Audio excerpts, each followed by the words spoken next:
39. The man who was changed into a crow. Mr. Yu Yung was a Hunan man.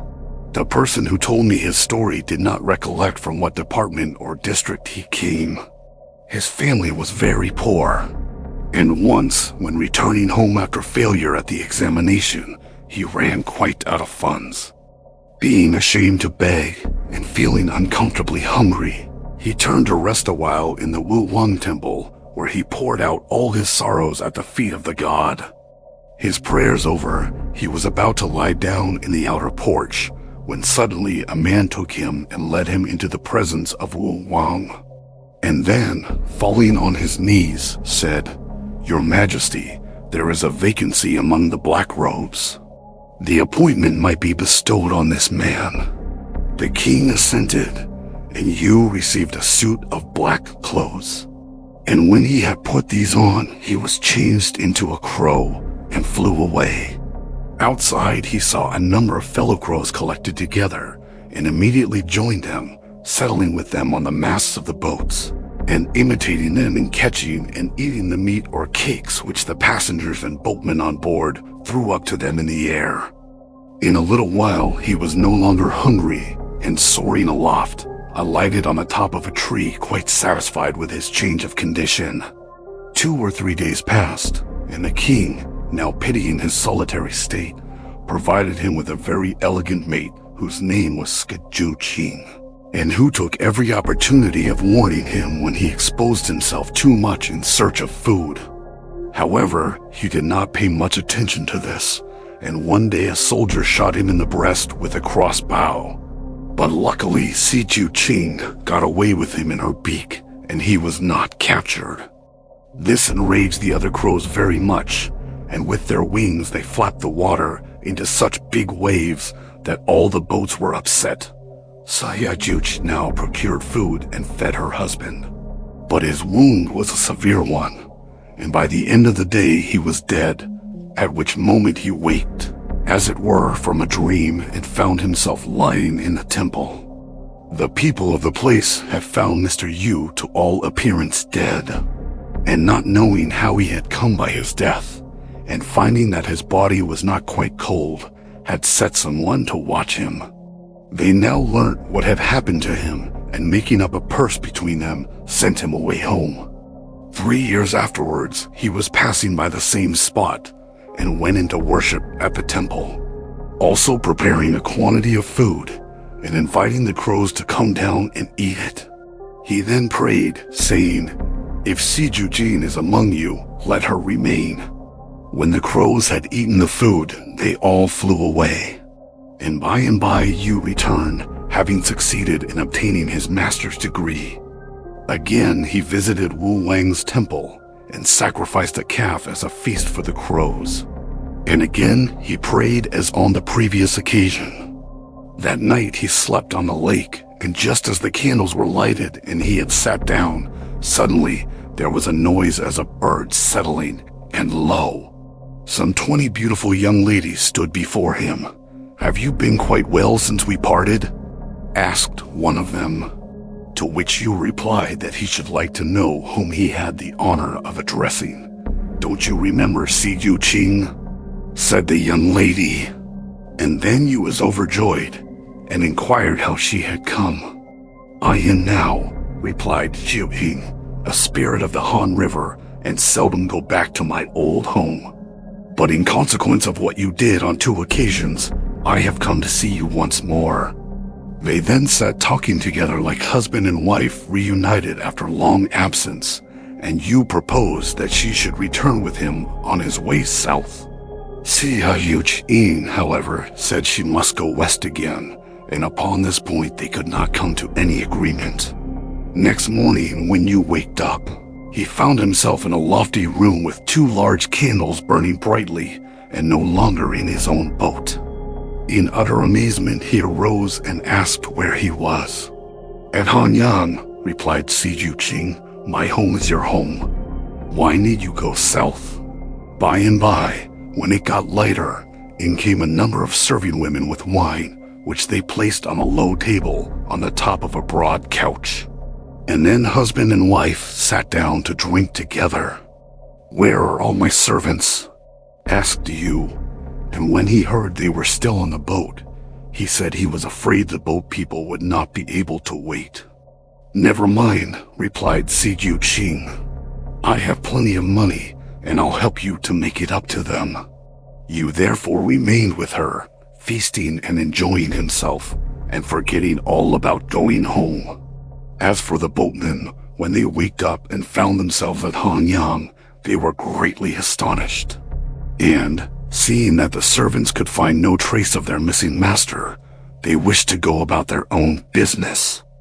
They were unable, however, to undo the cable, and so they all remained there together for more than a couple of months, by the end of which time Mr. Yu became anxious to return home and said to Chu Ding, "If I stay here, my family connections will be completely severed.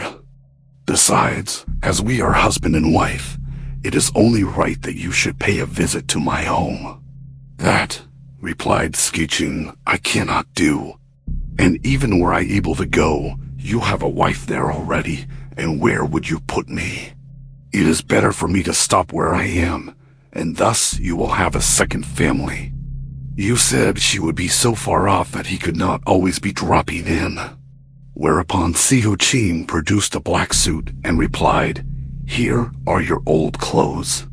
Whenever you want to see me, put these on and come, and on your arrival I will take them off for you." She then prepared a parting feast for her husband, at which he got very tipsy. And when he waked up, he was on board his boat again, and at his old anchorage on the lake.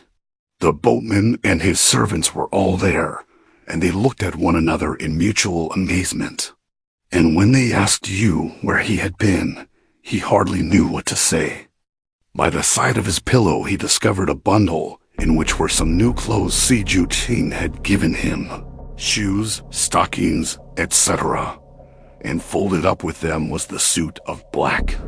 In addition to these, he found an embroidered belt for tying round the waist, which was stuffed full of gold. He now started on his way south, and when he reached the end of his journey, dismissed the boatman with a handsome present. After being at home for some months, his thoughts reverted to Hanyang, and taking out the black clothes, he put them on, when wings immediately grew from his ribs, and with a flap he was gone. In about 4 hours he arrived at Hanyang, and wheeling round and round in the air, espied below him a solitary islet, on which stood a house, and there he proceeded to alight. A maidservant had already seen him coming, and cried out, "Here's master." And in a few moments out came Siju Qing, and bade the attendants take off Mr. Yu's feathers. They were not long in setting him free, and then, hand in hand, he and Su Qing went into the house together. "You have come at a happy moment," said his wife, as they sat down to tell each other all the news. And in 3 days' time she gave birth to a boy, whom they called Han Shen, which means born on the Han River.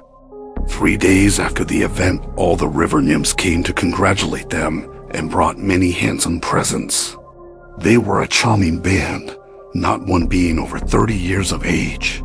And going into the bedroom and approaching the bed, each one pressed her thumb on the baby's nose, saying, "Long life to thee, little one." You asked who they all were, and Siju Qing told him they belonged to the same family of spirits as herself.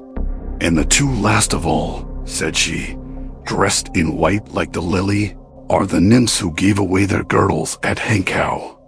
A few months passed away, and then Siju Qing sent her husband back in a boat to his old home.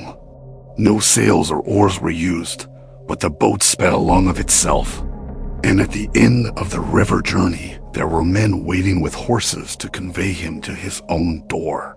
After this, he went backwards and forwards very frequently.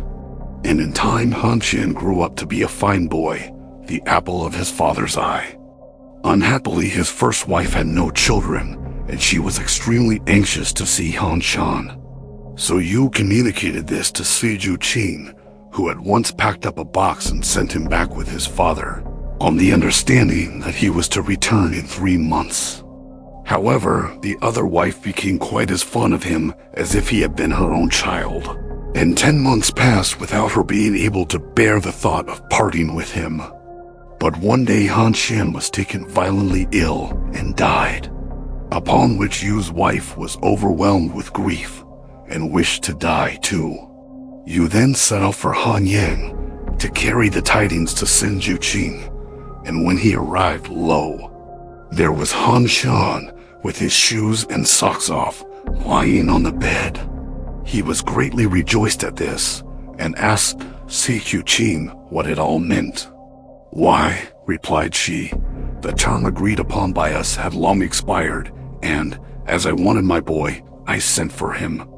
Yu then told her how much his other wife loved Han Shan, but Senju Qing said she must wait until there was another child, and then she should have him. Later on, Senju Qing had twins, a boy and a girl, the former named Han Shang and the latter Upi. Whereupon Hansi at Ben went back again with his father, who, finding it inconvenient to be traveling backwards and forwards 3 or 4 times in a year, removed with his family to the city of Hanyang. At 12 years of age, Han Shan took his bachelor's degree, and his mother, thinking there was no girl among mortals good enough for her son, sent for him to come home, that she herself might find a wife for him, which she did in the person of a Miss Jingyang, who was the daughter of a spirit like herself. Yu's first wife then died, and the 3 children all went to mourn her loss, Han Shan remaining in Honan after the funeral, but the other 2 returning with their father and not leaving their mother again. Thanks for watching. Please like the video and subscribe to the channel for more excellent content.